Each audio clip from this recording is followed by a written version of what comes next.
Elle domine le Mucem de toute sa hauteur. La cathédrale de la Major se prendrait-elle, elle aussi, pour un musée? En tout cas, ce lieu cultuel devient lui aussi culturel en accueillant pour la première fois une exposition d'art contemporain d'envergure internationale. C'est assez biblique. On a des anges, on a des vierges, on a des poissons. Et ça nous a parlé. On a tous un ange au-dessus de notre tête qui nous protège. Dehors, on ne les voit pas. Mais là, au paradis, on les voit. Et là, on est au paradis, on est au jardin d'Éden, donc on voit les anges.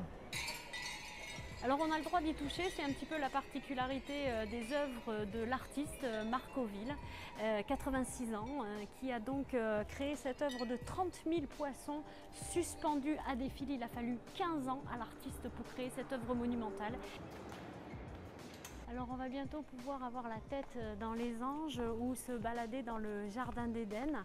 Mais attention, ici tous les arbres et les plantes sont en verre et en matériaux de récupération parce que le recyclage, pour Marc Oville, c'est une religion. Ces bouteilles de coca, on les rencontre partout.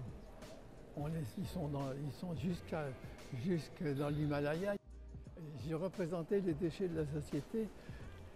Puisqu'on ne pourra jamais on pourra interdire, on pourra empêcher, alors autant s'en servir.